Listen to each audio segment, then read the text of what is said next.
Ready to soundtrack your summer? With Red Bull Summer All Day Play, you choose a playlist that fits your summer vibe the best. Are you a festival fanatic, a deep-end DJ, a road dog, or a trail mixer?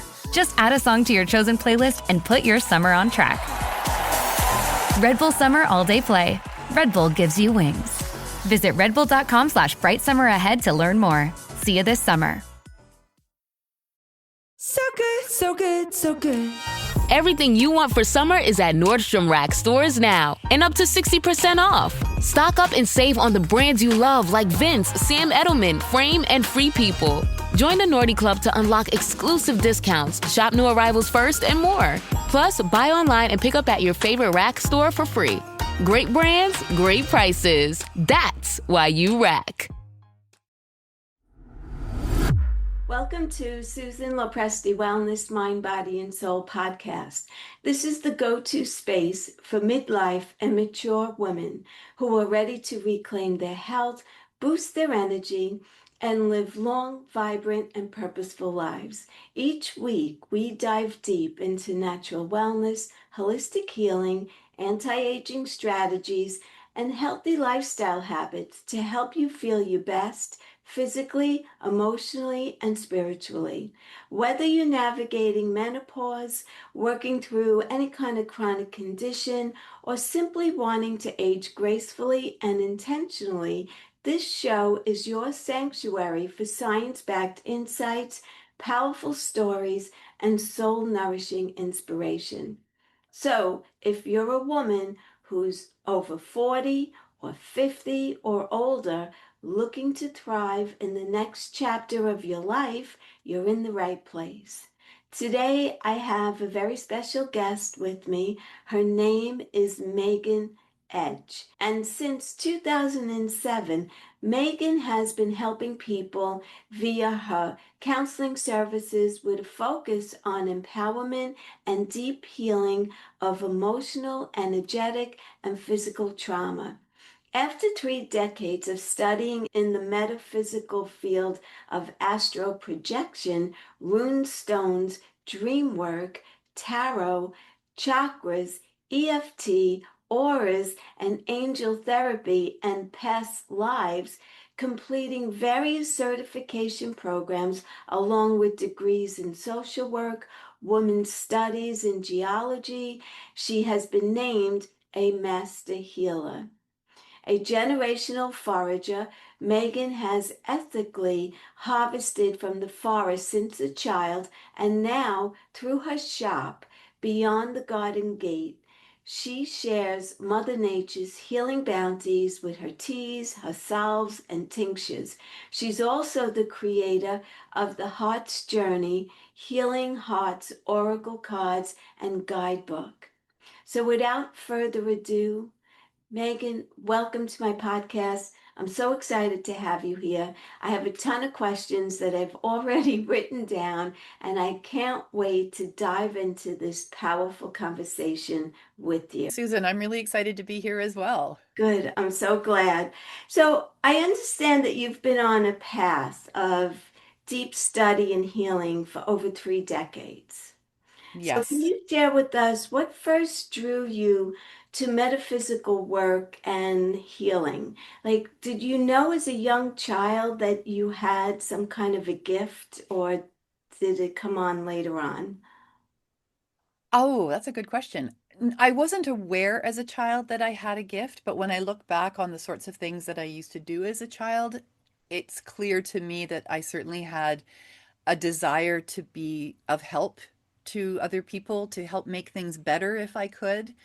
If there was a rainstorm and, there were worms stuck in puddles, I'd save the worms. And if there was a bird with a broken wing, I'd take it home to my mom. And equally, if there was a friend who was sad or upset about something, I would do everything I could to comfort them and try to make them feel better. So it's certainly something that came naturally to me, this desire, this empathy, I Yeah. guess as an empath, right? When I see something or someone that's in pain, I instinctively want to help them with that. The path to healing is a little different. Personal, it's one thing to be a healer for other people. It's another thing to be a healer for ourselves, and that Yeah. isn't always the easiest. if we don't recognize that we're in pain.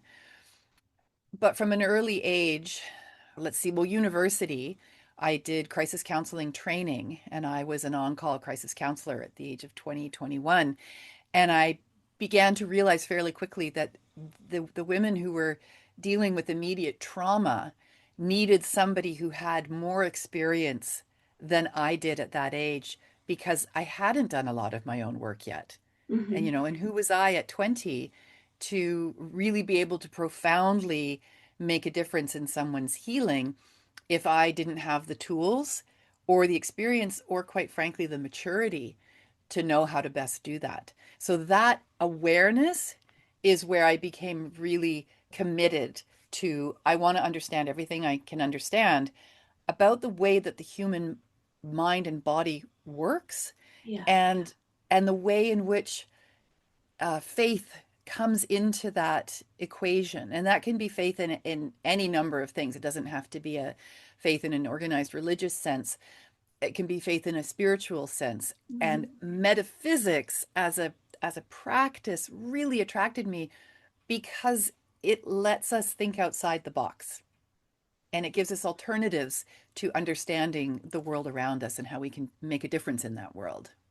Now, do you think that you had childhood trauma or trauma at all in yourself when, Yes, as a young girl? I did. And at the same time, I had a lovely childhood. I had a really loving mother and father. I had a cottage that I could go to. I was exposed to nature right from the get-go, which has become a really major component in the healing work that I do now. Yes. And yes, yeah, some of it is just, I don't know, the basic childhood trauma that we all might experience when our best friend, we get in a big fight with our best friend Yeah. and she leaves the friendship and suddenly everybody's turned against you. There's that kind of experience. Yes. Or the trauma of getting lost in a busy place. Trauma can show up in a lot of different ways, and we can inherit trauma as well. Yes. So, trauma that my mother may have experienced as a child, and I know that she did, that gets inherited at a cellular level, passed along in the hopes, I believe, and this is a metaphysical approach to this, in the hopes that the next generation can heal that trauma and it Yes. doesn't have to carry forward. My parents divorced when I was 15. That was a huge trauma. I was sexually assaulted when I was 15 as well. So there was another trauma. And trauma often does that. It layers and it what's the like we collect traumas. I'm getting goosebumps as I'm saying this. Wow. We collect traumas until I feel we get to a point in our journey where the body can no longer hold that trauma, nor does it wish to, Yeah. and it will try to get our attention in the form of disease and illness and injury. And if we have the wherewithal and the understanding that that's what's happening, then as an adult, we can step into the acknowledgement and then the healing of that trauma. And I believe that is possible at a very significant and deep level, that we can achieve deep and permanent healing from these experiences of our lives. Could anxiety be a message of trauma as well? If all of a sudden you start experiencing anxiety where you never had it before? Yes, Yeah. absolutely. Okay, so that's another way. So Yeah. you studied a wide range of practices from astro protection and also dream work to tarot and EFT. Was there a turning point when you knew that this was your life's calling? Yes. There was a couple of turning points, in fact. One was when my mother died, and she had had a long history of very radical surgeries in an effort to have her be healthy, and ultimately she died from complications of those surgeries as well as an addiction that she was struggling with. And as I saw her go through the mainstream medical system and I watched how she was so fundamentally failed by that system, Yes. and I knew that at the time I couldn't do anything differently to help her. I didn't have the tools yet to help her, but that really that was transformative for me. How How could old were her you? How old were you when that? Well, I was in my early 30s when she died, but she'd been struggling with these health issues for much of her adult life and certainly the last 10 years of her life. Okay. She has I mean, I now believe that she had celiac disease, but it was misdiagnosed and misdiagnosed, and she ended up with a radical ileostomy, which is when the entire large intestine is removed, as well as a complete bladder reconstruction, hysterectomy. There was all of these really invasive surgeries that she underwent in an effort for her to be healthy, except that each one of these experiences made her less and less healthy. Yeah. And she lost her sense of herself as a vital human being as she went through these surgeries. And the thing that was missing, Susan, from all of this experience for her was any kind of support or counseling at the medical level. You know, she went in for exploratory surgery and she woke up without a large intestine. Wow. That is a life-altering experience. And no one spoke to her about what this was going to mean moving forward. No one asked her how she was. There was no supports in place for her when this was happening to her. And I could see that as a really significant lacking in our medical system, in that we only address the physical, we do not address the emotional and the energetic. And you cannot have permanent healing, in my opinion, unless all three of those aspects of the human experience are taken into consideration Yes. when we're doing this kind of healing work. And I don't think they're there as of yet, as far as the medical field. They're not there. Certainly, no, certainly not in mainstream medical training. No. Now, there are doctors, I'm witnessing doctors stepping forward who have become very disillusioned with the way in which they were taught and also how they're allowed to practice in terms of the limitations of that practice and those abilities. And they are now seeking a different kind of education and bringing in a more functional model or Yeah. a more holistic approach, in a sense, going back to the days when the wise women of the village knew every single person and everything that was happening in their lives, and so could address a scenario, a situation from that holistic perspective. Or when the early doctors would come into the house and they would see the circumstances and understand that those circumstances could be leading to the illness or disease that their patient was presenting with. And we just don't have that anymore, but I believe we're coming back to that, at least some percentage of medical. I do as well. I do as well. I want to just finish up with the medical. Mm, I do believe that functional medicine is becoming more and more known, hmm and a lot of women, especially menopausal women, are turning towards functional medicine because they're not getting the answers in conventional medicine. I also see a functional medicine doctor, and that's when I started, when I was in perimenopause. So I'm hmm hoping that things will change. The unfortunate part of functional medicine is that it's not covered by medical insurance. Yeah, So that makes it a little bit difficult for people who don't have the means to be able to afford that. that's so true. And it's equally true for the kind of work that I do and I have been doing for the last 30 years. There's no governing body in Canada for energy healers, intuitive counselors, alternative trauma healers, herbalists, you know, there's, and so because it's interesting, because there isn't a governing body, it means that as practitioners, we're not bound by a set of stringent rules and regulations about how we can engage with our clients or our patients. Right. But the other side of that is that it lacks a certain consistent legitimacy, and it's generally not covered by insurance here Right. either. Yeah. Yeah, it's sad. Though I Um, have seen in some instances, like our car insurance, if there's a car accident, ICBC, which is our provincial car insurance, will now cover certain modalities like Reiki and acupuncture as methods of healing injury from car accidents. So I have a little bit of hope that yes, well, maybe something's baby changing. steps, right? Mhm. Exactly, So you exactly. have to be in a car accident. hmm Which is sad. So you're known as a master healer. What does being a master healer mean to you, and how do you embody that in your work with clients? Mm, that's a great question. I love how you've worded that. I was gifted the title Master Healer 3 times. And at the third time that a client said to me, different clients said to me, you really have a mastery of healing. You need to call yourself a master healer. I appreciated that I wasn't doing them any good service by denying that Yes. title. I took it on very humbly and with great reticence because it sounded far too hoity-toity or highfalutin for how I considered myself at that time as a humble healer.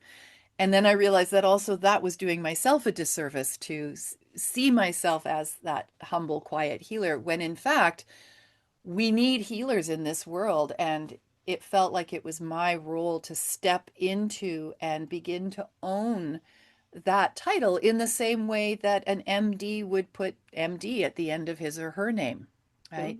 And what it is a reflection of not only the number of years and the many modalities that I've trained in and studied and learned, so that I can then bring those healing modalities to my clients, but it's also a reflection of the value that traditionally cultures have placed on people who were designated to be the healers in those communities. And as a woman, it felt especially important to be able to say, this is who I am, and this is the work that I do, and this is the value of the work that I do. Yeah. Because not a lot of women in our culture are offered that opportunity or know how to step into that. It's Right. just not what we're given. Great point. Yes, absolutely. Mhm. So let's talk about trauma because it manifests emotionally, it manifests physically and energetically. So, how do you Mhm. address all of these layers when you're working with someone? The first place that I start with is the story. And by that, I mean the way in which a person is talking about their experiences, what they consider to be a traumatic experience.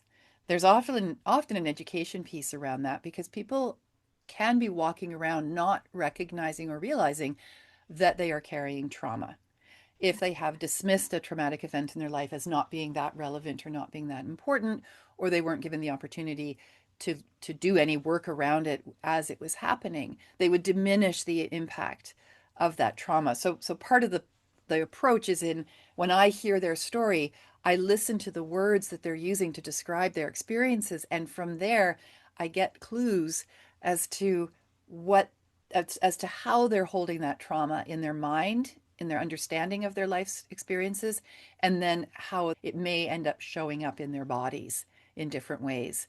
And you addressed the physical and the energetic and the emotional, but the spiritual is also a really important piece to bring into our understanding of the effect that holding on to trauma has for us.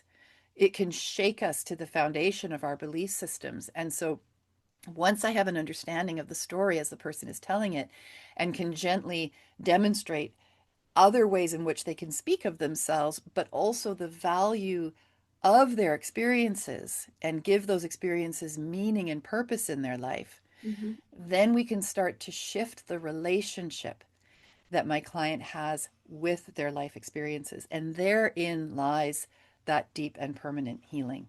So rather than remaining a victim to their experiences, they begin to own, integrate, and understand on that spiritual level the possible how and why these experiences have shown up in their lives, or at a deeper level, and certainly not a first session, but maybe 6 or 7 sessions in, why at the soul level they would have called those experiences in Right. and what their participation was in those experiences for the value and purpose that that could give to them as they understand themselves. Would you consider that generational trauma? Absolutely generational trauma, but it can also be super fresh trauma. Yeah. It can be something that happened last week. And here's the thing, if it's something that happened last week, we can get on it right away. Yes. And then the person doesn't have to hold it for so many decades. Right. But with generational trauma and Hmm. it being repressed, so the person doesn't know Hmm. why these symptoms are manifesting, how do you get to the core of what the trauma is all about? Sometimes and sometimes not. And it's less important in the work that I do, Susan, for somebody to be re-traumatized or to Oh, take on at a conscious level the trauma that their mother or father or great grandparents may have experienced. We work with a buffer between the experience itself and the person's awareness of that experience. And I help my clients move into what I call the observer role, in that they can see through their memory or through the stories that have been told to them what that trauma could have looked like and what it could have been for the ancestor, but they don't embody it themselves. They don't have a trigger physiological response to that trauma. So it's more of like we tap into the intellectual energy of understanding, let's say, for example, the Holocaust. My step family is Jewish. My step grandparents were in the Holocaust. They were in the concentration camps. They had some horrific experiences, as many, many did. Now, I don't have that generational trauma, but my stepmother does, and my stepsisters and brothers do. They have it through their DNA. I can help my, if my stepmother was a client of mine, I could help her distance herself intellectually and emotionally from the experiences of the earlier generations in order for her to, in a way, what's that word when you step into the role of for somebody else? embody? Yes, embody, but surrogate. Oh, She can yes. surrogate, she can be the surrogate for the healing Yeah. of those previous generations and be able to access healing at a level that the her mother and her father and her grandparents perhaps didn't have an opportunity in their lives to do so. So she can do it for them. That's how ancestral trauma gets healed. It's Okay. when someone in this generation is willing to be a surrogate. And in that intention, and the intention around healing is very important. In the intention to heal, to release from the genetic line, the ancestral line, the energy of that trauma, we don't need to go into the trauma. We don't need to experience it at our own physiological level. We hold space for it. And that's at a deeper energetic level. And we often do that through energy healing work, where words are no longer sufficient to describe what the person has experienced because it's at a cellular level. That's when we move into the intuitive energy massage, which is a modality that I've created and I certify people in, that brings in the body's ability to communicate through touch and through energetic healing what needs to be released without us having to go back into the minute details of that traumatic event or those traumatic events. So you don't have to relive it or You relive don't. someone else's trauma. You do not have to relive someone else's trauma. You also don't have to relive your own trauma. And with trauma healing, my experience has been that usually by the time someone gets to someone like me, they've been down some very conventional roads and they've done a lot of talk therapy, but the talk therapy hasn't healed them. It's only re-traumatized them because there's Yeah. no mechanism within the talk therapy for the therapist to then do something different with that story, with that information. Right. But when we add in the spiritual component, we add in the purpose and value, we add in the intellectual, the energetic, and the emotional, then we can access what's beneath the story and we don't have to re-traumatize the person, the client. Instead, like I said, we can hold that energetic space for that healing to happen. And I've seen some amazing releases of energy on my table and in my healing room when we hit that core source. Yeah. And this is the other thing about trauma layering. If we find the initial first trauma of anybody's lifetime and we can do the healing work of that event, then it's like a house of cards. And everything else that has been built up on that Oh, trauma and all the additional traumas, they also heal without us having to go through every single one of them ah, in detail. that's excellent. Now, Yeah. do you work with clients online virtually at all, or is everything in person? No, I can do both. I've had clients from all around the world. I do love the in-person. Yes. I also understand that energy doesn't have limits or barriers. So if we're sitting here, I'm in my home, you're in your home, but we're in each other's energies. Our Yeah. energies have connected across time and space for us to hold this conversation. So the same thing happens in any kind of healing work that we do online as Right. well. Yeah, So let's talk about foraging. Is that how you say it? that's how you say it, foraging. Foraging and Yes. herbal medicine. So you've Mhm. been foraging since you're a child, Yes. right? Yeah. So what is that all about? Yes. So, for those who are not familiar with the word foraging, and it was only recently that I realized and understood that not everybody is familiar with it because it is something that I've grown up with my whole life. Essentially, what foraging is going out of your environment, potentially, unless you're doing urban foraging, but we can get to that in a moment. You're going out into a natural habitat. You're going into a forest, you're going into the fields or a beach, a lake, something like that. And you're identifying edible and medicinal plants and then understanding how to collect those plants and then taking them home and eating them or turning them into medicine. Okay. That's the basics of it. So if anybody in the audience has ever gone blackberry picking or blueberry picking, Yes, I have as apple a picking, child. yes, that's foraging. Okay. That's I used that's to what love to foraging is. do that. Mhm. Absolutely. And when we talk about foraging and healing, what you just shared there, I used to love to do that. You have a whole host of memories Yes. about what that was like Yes. and the satisfaction and the thrill and the taste in your mouth when you'd pop one in your mouth that should have gone in the basket and the sun shining. All of that is in your cells as a cellular memory. And when you access that, even right now, your whole system is being flooded with positive healing energy from that beautiful memory that you have. That's how powerful it can be. When you talked about picking berries, that image, when I was a young girl, we had a summer house in Long Island, and it was very rural at that time in the 60s.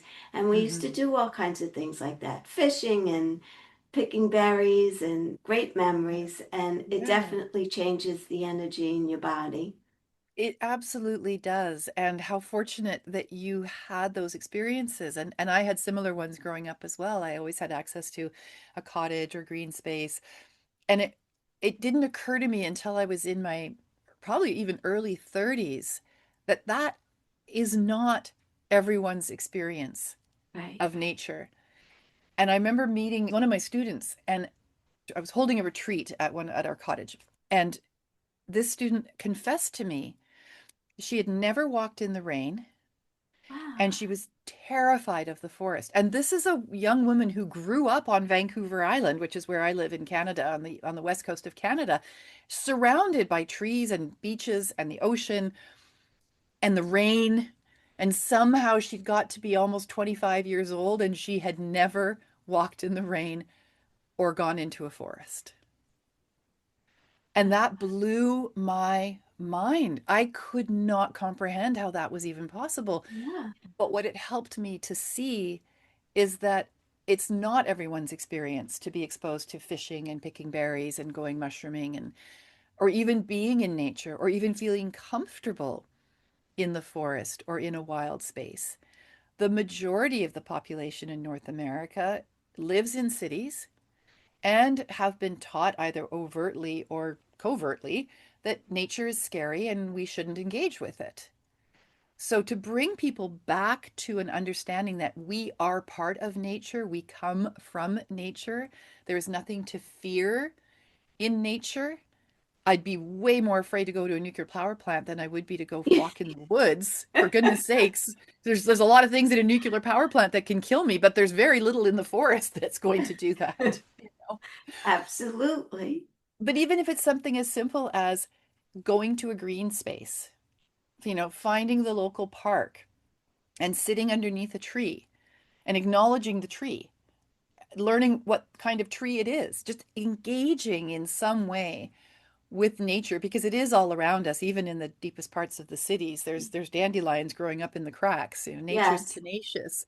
There's Start, a whole bunch of women that I see that actually pick the dandelions out of the grass. yes, I I see do as them well. doing it all the time. Well, but are they picking it because they're eating it, or are they picking it because they don't like the dandelions? No, no, they're picking it to eat it for Okay, sure. good. Because I've asked, Yes. Yeah. The dandelions, every part of a dandelion is incredibly nutritious and incredibly medicinal. And we did ourselves a huge disservice in maligning the dandelion and making it the target of many, many herbicide campaigns. And in fact, in Canada, we have something called the Noxious Weed Act. I think there's something similar in the United States. And it's a list of plants that, if discovered in your garden, if a neighbor sees it in your garden, a neighbor can call the bylaw officer to come and identify this plant and then have you eradicate it oh, and fine you. And dandelions oh, used to be on that list. They used to be on that list. Things like foxgloves are on that list. Potato vine is on that list. It's a huge, huge list. Most of the things that are on that list are not going to kill you. Most of the things that are on that list are medicinal and have been used for tens of thousands of years for their medicine, wow. interestingly. I'll just let people get to come to their own conclusions around that. But Yes.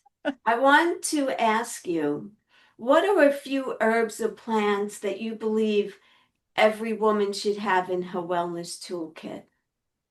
well, dandelions, absolutely, because we were just talking about it.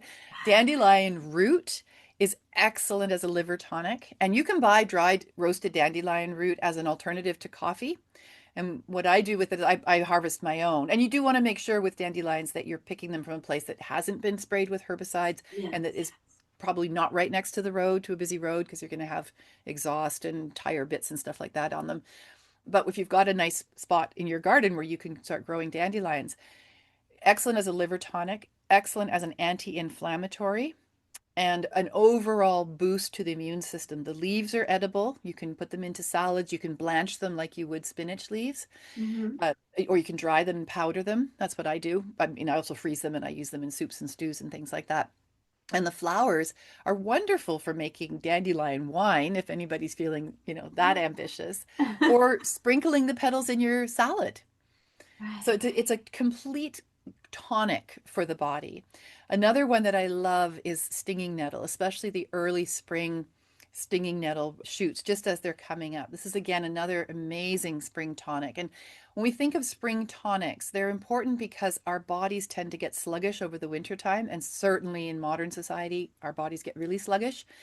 We want to kickstart our liver, we want to kickstart our central nervous system. We want to boost everything in the springtime. And so these early flowers and herbs that come up are excellent. Nettle has a high silica content, high vitamin C content, so really good for our hair, our skin, our nails, any of our connective tissues. Mhm. It's also really great as a natural antihistamine. So it's another reason to have it in the springtime if people have allergies. You can buy nettle flower or nettle leaf tea in Yes. probably any herb store or any, natural food store would have that, as well as the dandelions. Yeah. And then the other one, well, I love making herbal oils.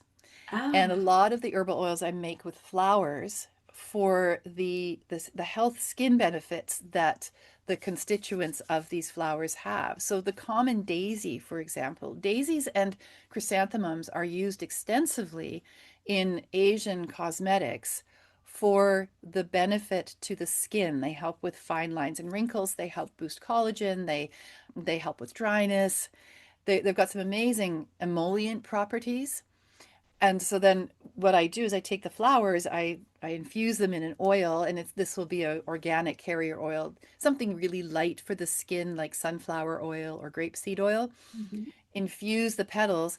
That infusion pulls out the components of the petal that have the benefits to our skin, and then I make it into a serum. And so just a couple of drops of the serum in your hand, put it on your face before bed, or put it in your skincare routine or in your bath, and you've got this beautiful skin supporting substance that is just absolutely wonderful. I'm looking at the results of your face because because you Thank have you. beautiful skin and it has a beautiful glow to it. Hmm. And so, yeah, I see it right there, right before Thank my you. eyes. Thank you. Well, one Wow, of the that's great. I love yeah. that. Yeah. Do you have one more or? Well, what I wanted to add to that is everything everything that I do throughout my day connects me with some kind of medicine. And whether I'm working with essential oils, I'm working with herbs, I'm working with food, I'm very intentional in what I put in my body. And I've made it a habit. Like I can't imagine not using my herbal oil blend first thing in the morning that helps my body produce the right levels of progesterone and estrogen. I did not go through any kind of catastrophic menopause at all, and I contribute that to the essential oils that I have been working with for the last number of years. I also eat an enormous amount of mushrooms. Those are incredibly good for us. For example, my water is never just plain water. This has got organic lemon juice in it. It's got colloidal silver in it. Just a couple of quick things that I can put in, a little bit of dandelion tincture, some ashwagandha. And I know it can sound like a lot, and I understand that it can feel overwhelming if somebody's not sure, if a woman's not sure, where do I start? What do I change first? Anything you change is going to be beneficial. And if you just add one pure medical therapeutic grade essential oil to your routine, maybe a couple of drops of lavender oil on your hand at night and just breathe it in before you go to sleep, you've started something new and you're creating intentional change because you're engaging with your body and your whole body, all the systems that we've been talking about. Mhm. And it becomes, I mean, for me, it became a really exciting thing to learn the next thing I was going to add, that I was going to put into my routine. So that at this point, I'm 56, I turned 56 in May, and I feel amazing. I feel younger now than I did when I was in my 30s and 40s. Now, I was given a diagnosis of fibromyalgia when I was in my 30s, which explained an enormous amount about why I was in such pain. And when you were asking earlier, what was a significant turning point? Receiving that diagnosis of fibromyalgia was the best thing that ever happened to me because it gave me something to work with. I could sink my teeth into it. I could start researching. I could find out what can I do to support myself, manage my symptoms, and understand why I've created this and called this into my life, what needs to change. And so it gave me, like I just said, it gave me something to work with. So instead of feeling sad for myself or sorry for myself or, oh my gosh, what am I going to do? And instead of allowing the doctors to say, right, well, this is your life now, and here's all the medications we're going to Yeah. give you. I said, no, thank you. I want to learn more about this. I want to understand this better. And that was really what launched me fully engaged in my own healing work. And then experiencing the value of the things that I was doing. I took gluten out of my diet, for example. Over a number of years, I left the marriage that I was in because it was contributing to that Yeah. to that pain that I was in. It took time and it took commitment, and I wasn't always good at it, but I could recognize when I had slipped and maybe I'd had a bit of gluten when I knew that I shouldn't have had. And I could feel the consequences in my body. That spurred me even further to learn as much as I possibly could about healthy living. Yeah. And that's what it is. It's going from a toxic environment internally and externally and giving yourself permission to move into healthy living, whatever that looks like for you. Yes. That's Yeah. great. That is so good. It's incredible. So I just want to touch on you created the Heart's Journey, Healing Hearts Oracle cards. What inspired this deck for you, and how do you recommend people use it in their own healing?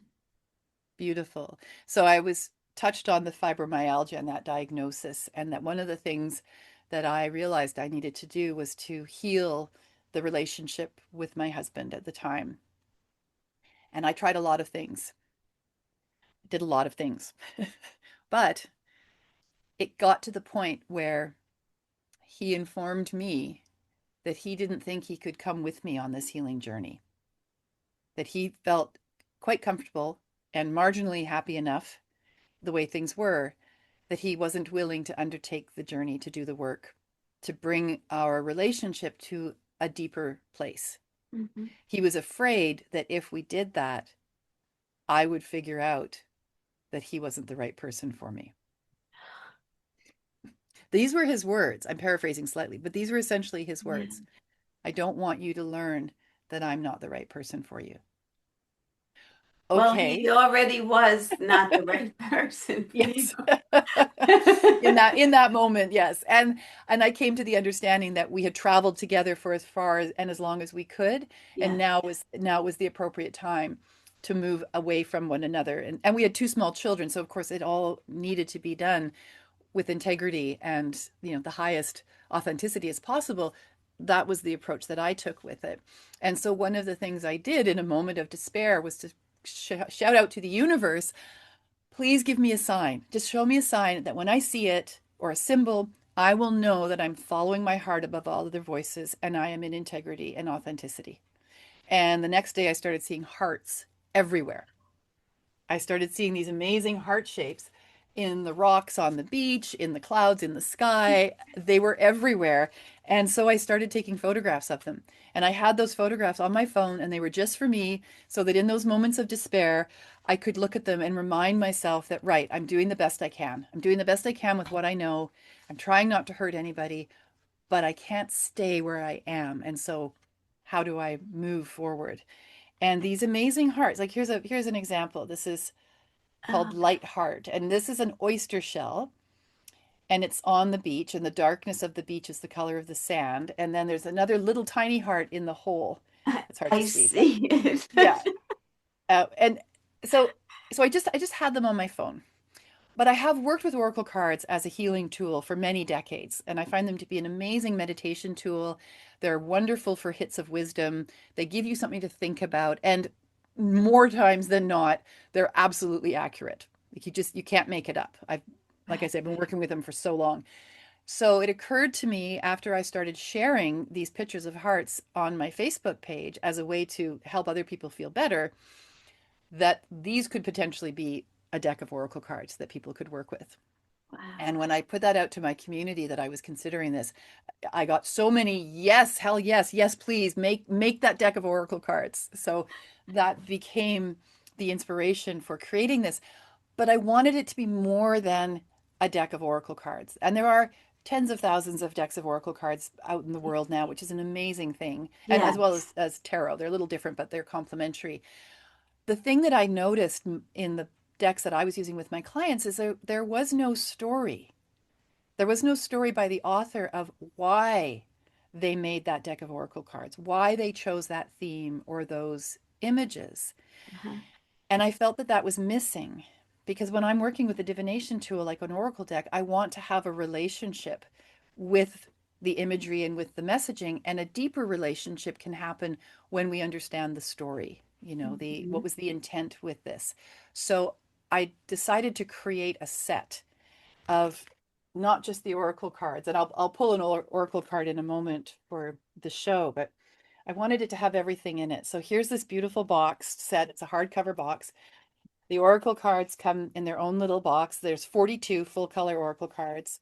There's a pen, there's a bookmark, and then there's the journal. So you can keep all of your oracle card readings or your grocery lists or whatever, your wish lists, and then the guidebook. And in the guidebook, I share my story. I share that story of realizing that this marriage had completed its energy Yes.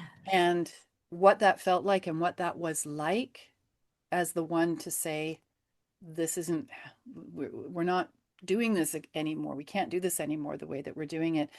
And some of the things that I did along the way to move myself through that process with the integrity and the authenticity that I was trying to achieve. I teach people how to work with oracle cards. Why would you work with oracle cards? How to hold a reading for yourself or for others. And then each card has its own page. Oh, So there's beautiful. more messaging of what was happening for me while I was taking these pictures. Because the thing about these photographs is that every heart is something about what I was experiencing at the time.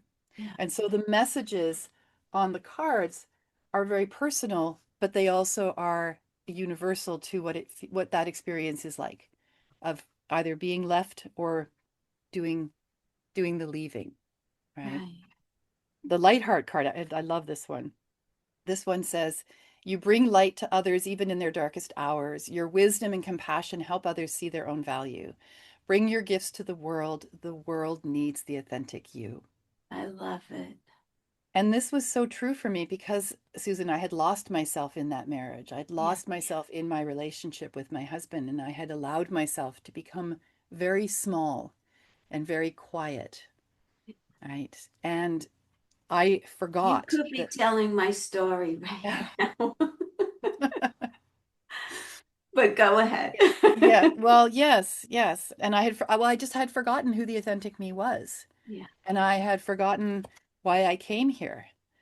And when I was shared at the very beginning that I was the kid that saved the worms from the puddles after the rainstorm, I'd forgotten that my purpose in being here, in addition to being a mother of two beautiful, beautiful young women now, and those little girls who they were at the time, and that's my main focus. In addition to that, it is to hold space for this healing journey so that we can know who our authentic, sovereign selves are, and we can show up in the world as brightly as possible and not allow ourselves to be dimmed by other people's insecurities Hmm. or their intimidation by a person who's standing in their brightness, Yeah. right? And that's a process. It's a beautiful message for the women out there that are listening to this episode. Yeah. This is another one of my favorite cards. So this ties into the medicine and the plants as well as the hearts and the healing heart. So this is a heart knot. And what you're looking at here is a type of lichen. Lichen hangs generally from trees or it grows on rocks. It's one of the very first plants that populated the earth millions and millions and millions of years ago. It's also incredibly healing. Usnea, which is what this one is called, or old man's beard is the common name, is a source of vitamin D. And if you're buying vitamin D liquid, you're either buying it from lanolin, which comes from sheep, or you're buying it as a lichen extract. Extremely high in vitamin D, extremely anti-cancerous. It's anti-inflammatory, and it's very good for the lungs and very good for the urinary tract. It's a natural antibiotic. So Wow. it has all of these amazing medicinal properties. And here there's this little heart shape in the center of Yes. this swath. And what it does is it grows on the trees and then the wind blows it and it falls down on the ground, which is where we collect it. We never take it from the trees. We always collect it from the ground. Okay. And then eventually it'll spore and it'll produce new usnea. It's very delicate. It's like vermicelli noodles. It's very, very delicate. And so the message of the heart knot is that delicate hearts can become so entangled in the judgment of others, causing confusion, pain, and fear. It is time to take a break from struggling to know what another wants of you. Simply float in who you are. Wow.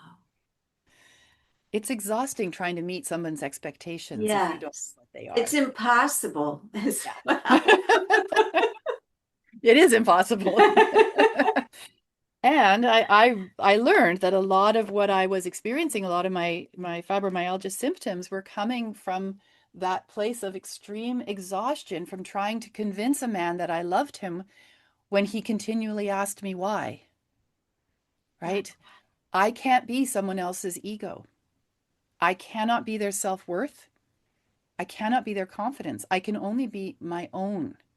Right. And when I am my own, when I am my own self-worth, my own confidence, my own empowerment, then I can be in other people's lives as that. And they can do with me what they want. They can do with that relationship what they want, Right. right? And it's interesting because when we talk about the healing journey, when a person is willing, and I think especially when women are willing to step into, I am going to do my healing work now, we immediately become mentors for other women and other people in our lives, right? Yes. And other people see the difference. They feel the difference in us. And sometimes they love that and they want to know more. And sometimes they don't love that. Yes. They want to try to make us who they are comfortable with, Yes. which was my experience. And when I realized that, I knew, okay, come hell or high water, I need to move on with my life and my work, the Yes. work that I want to do of helping other people. Do you have a nice relationship with your ex because he's the father of you two girls? I have a respectful relationship with him. Yeah, I as well. Yeah. I had hoped that we could forge a friendship, a new friendship, because we had been best friends for many, many years. We knew each other Yeah. in high school. And it became very evident to me very quickly in this whole journey that that was not going to be the case. And he moved into anger, resentment, and bitterness very quickly. Mhm. And I saw sides of him that I had hoped to never see. And that's when I really knew I can't put myself in this situation any any longer. However, it was always and remains important to me that none of that is ever in front of our daughters, Mhm. and that when we interact with one another at the door, it is respectful, Yeah, and when we co-parent, it is respectful. right. That's the most important thing, really, is your Yeah. children. Yes. Yeah. Yeah, absolutely. This was an unbelievable conversation with you. Where can people connect with you? And Thank how could we get your oracle cards? Thank you. I would love for my oracle cards to be in the Yes. hands of your audience. I have provided an evergreen coupon that will hopefully be in the show notes where people can click on that and receive 20% off of the Okay. cards, and they would come directly from me. So I can personalize Oh, the deck for excellent. anybody who wants them. I will say right now, unfortunately, with the tariffs that are happening at the US, it's not as easy for me to ship to the United States. Oh, I have to pay the duty and the customs, and then I have to pass some of that cost on to my clients. So when somebody orders from the US, they will eventually get their deck when they order it through me. right. You can go to Amazon. I do have an author page on Amazon.com and .ca, and I think you can still place an order through Amazon.com if you wish to. It won't, it'll come wrapped in plastic, and the contents will be in a different order. So I just encourage people to take out the shelf that the cards are in, put it on the bottom, put the books on top, because that's how it should have gone. Okay. But anyways, that having been said, you can also reach me at my website, which is meganedge.ca, and you can order the book through there. Although I don't think you get the discount that way. So use the coupon. Uh, Okay. yeah. And And I then there's probably have it in the emails that I received. It will be in the media kit, but what you might not have in the media kit is a link to the next book that I've participated in, which is this beautiful book here Oh, called The Expressive Arts, The Ultimate Creative Guide to Transforming Stress. And in my chapter, I share more about that experience. I give you a time shot of what was happening for me at the moment that I realized my life was about to change irrevocably. And I share a tool about how to hold an oracle card reading. There's 21 other amazing authors in this book as well, all practitioners, coaches, healers, who equally are sharing a piece of their journey, and then a tool that the reader can use to be creatively artistic in along their healing journey. wow. I'll make sure you get the link to this one because I don't think that it's in the media kit that you received, because Okay. this has just been published. And I'm also you can find me on LinkedIn under Megan Edge Healing. I have a beautiful YouTube channel with over 300 videos, workshops, talks I've given, podcasts I've done. That's also Megan Edge Healing on YouTube. And then LinkedIn, Instagram, all the usual places. Yes. Yes. The usual suspects. Yes, the usual suspects, exactly. Megan, thank you so much. This was such a pleasure. I enjoyed this episode immensely, our conversation. I feel very connected to you in so many ways, and I'd love to have you come back on again. Thank you. It would be my pleasure, and I've thoroughly enjoyed our conversation. I'm so Yeah. glad. Thank you again. Thank you so much for joining here today. I appreciate each and every one of you. If you enjoyed this episode, please leave me a comment and let me know. And if you think that anyone who you know and love could benefit from listening to this episode, please share it out with them. If you're not currently subscribed to my channel, please be sure to follow me here. And until the next time, be well, stay happy, and bye for now. Take good care, everyone.